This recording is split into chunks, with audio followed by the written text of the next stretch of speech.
I usually am not a very positive man when it comes to Genshin Impact as of late. I won't lie.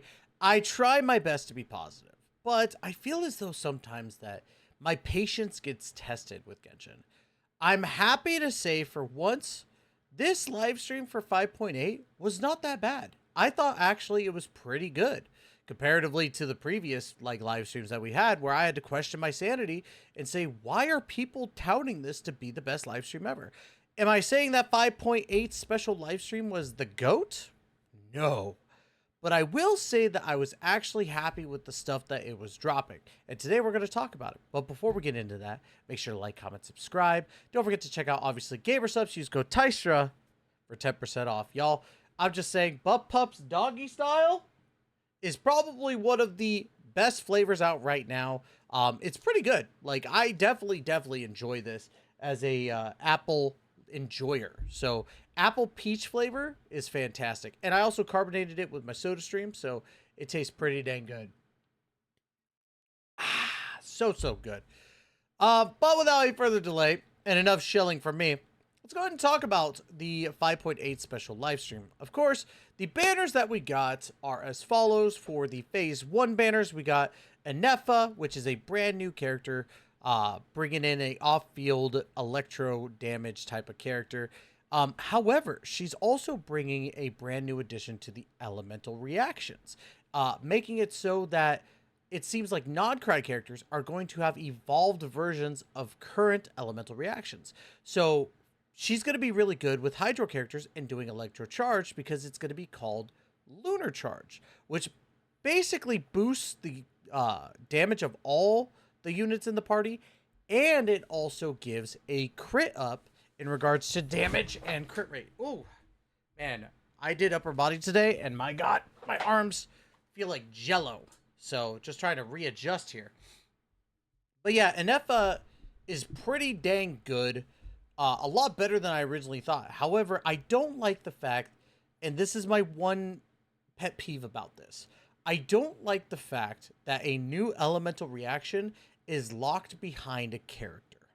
I don't like that because, again, it just seems as though it's a little bit greedy. Now, is it greedy in the sense of like Honkai Star Rail's Casterus with the actual global passive?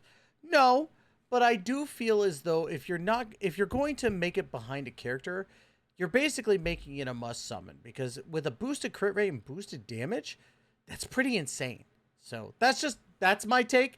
I know that the Genshin lovers are going to be upset about me on that one, but I'm going to tell you this right now. Ineffa seems like a great character. I am very excited for her, and I'm contemplating summoning for her because she's hot and she's a robot. Sex droid. Just saying. Rerun of Seatlali, which I think is goated. Seatlali is one of the best characters out right now, especially from Natlan. I love her. She's in my top 5 right now. Love that woman. And then, of course, Phase 2.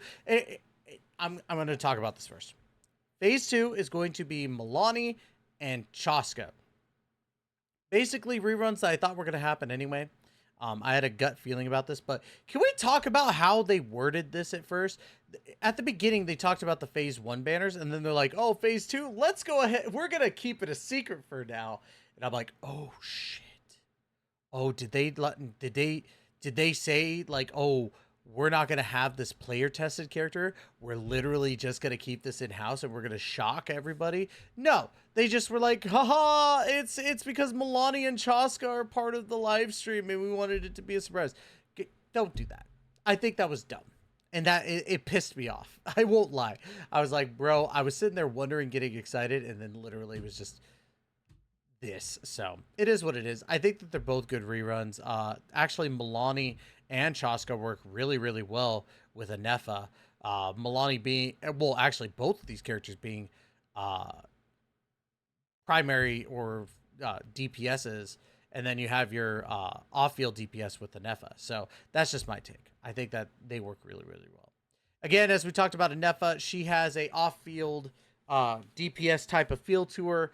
When you use her skill, she's going to get or your team is going to get a shield, and then the robot's going to be out there doing electro damage. Once you apply hydro damage to that, you get the lunar charged effect, and a cloud will pop over the characters affected with lunar charge, and a lightning bolt will strike down, doing possible crit damage. So pretty sick. And then her ultimate or burst is she shoots a punch mechanism fist thingy madoodle bob, and you do initial damage, and then it goes into what the skill does. So pretty cool. I think that she's going to be a fun character to have on the team. I just don't like the fact that she's going to have a mechanic that's locked behind her in regards to upgraded elemental reactions. We also got our first sneak peek at a character called Ino during the trailer, which is from nod-krai. And yeah, she seems like the scientist behind Ineffa. From how it's explained is that she's able to take parts from all the different regions and kind of just put them together. Like Ineffa is basically, she has Mondstadt parts, Leeway parts, Fontaine parts, and I think Natlan, or no, Sumeru parts.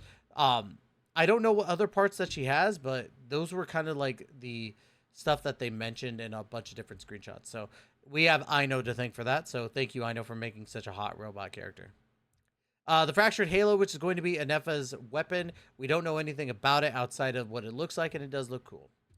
Flameforged Insight basically is a new summer event that's going to be happening where we get the Bennett costume, which we'll take a look at here in a little bit, a free Claymore, and a bunch of free items. So it's the every patch type of thing, but it's summer-based.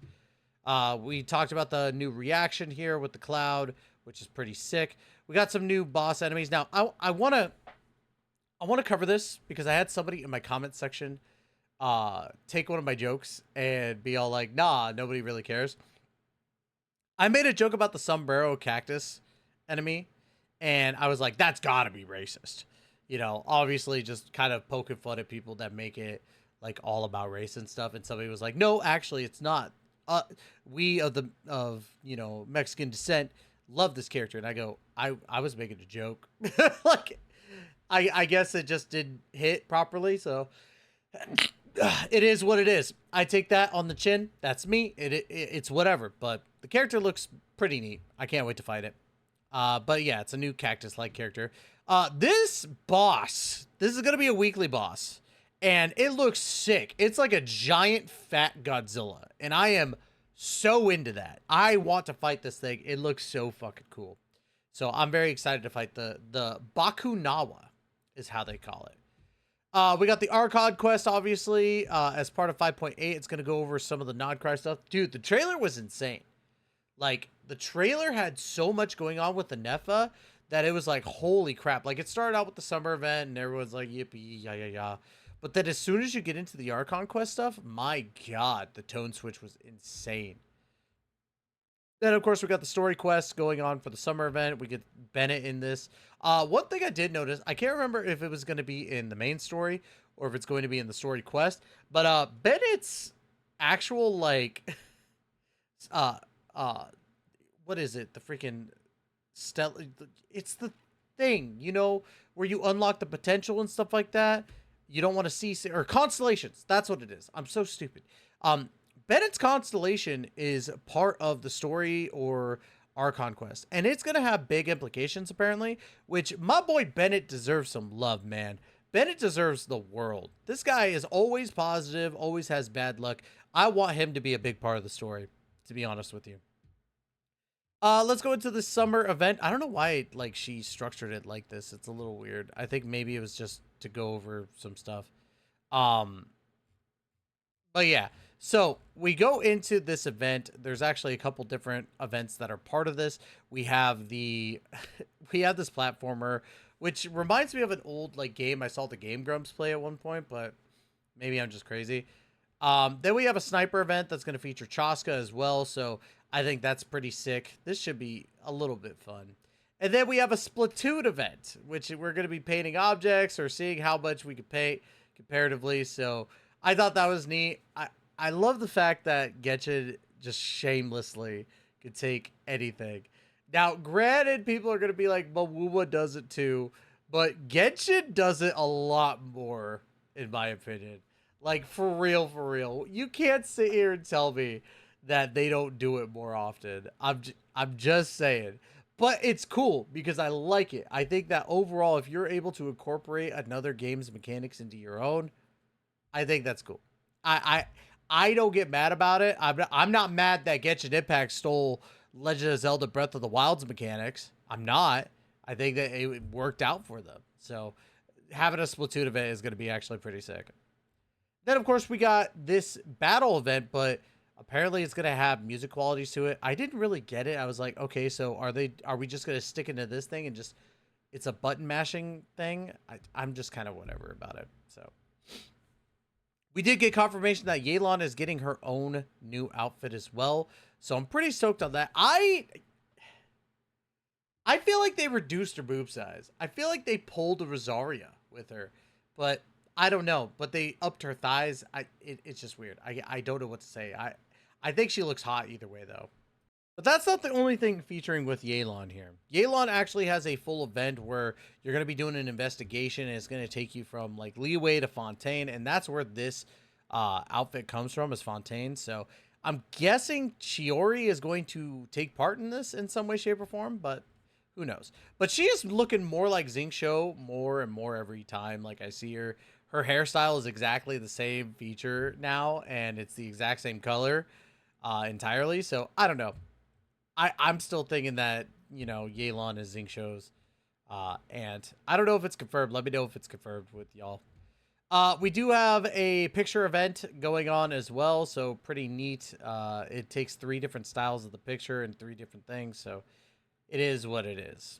An easy breezy Natland in an easy breezy summer. I don't understand exactly what event this was, but we'll just go ahead and skip it.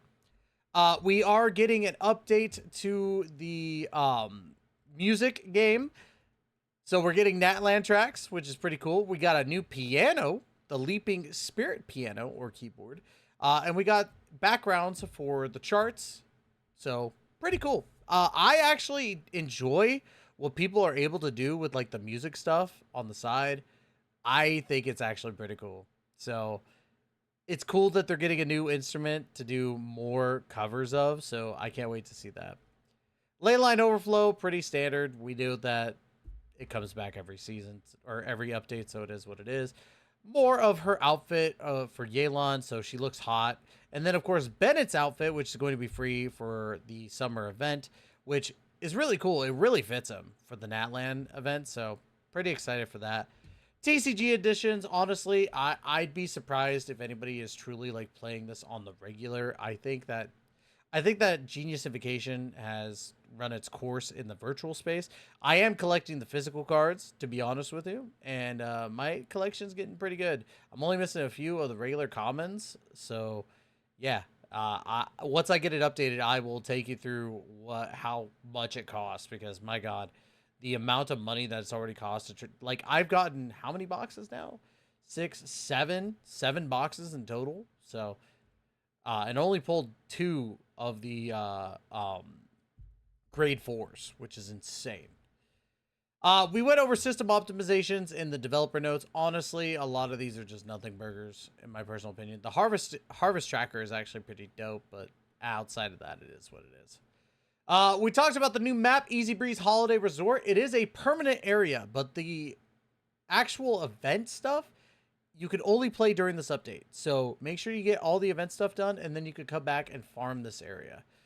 It looks pretty cool. I can't sit here and say that it doesn't. I think the summer event areas should be permanent, but it's all about the storage within the game itself too. So.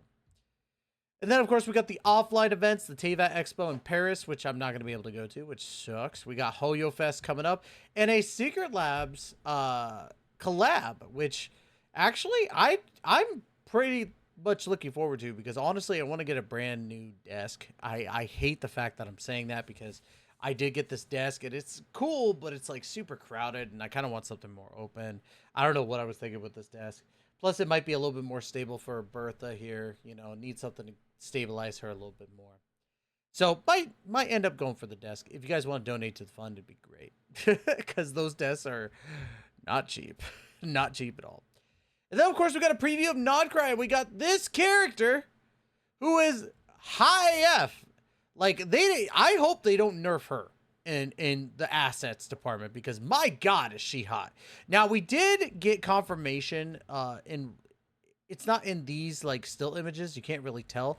But if you look at the, like, trailer, it is confirmed that she's going to be a Dendro character. Plus, it makes sense. She's, like, hanging out with a deer, and it seems like she's a very nature-based elemental. So I'd be okay with her being Dendro. Hopefully, she's just broken AF, and my God, is she hot. Holy crap.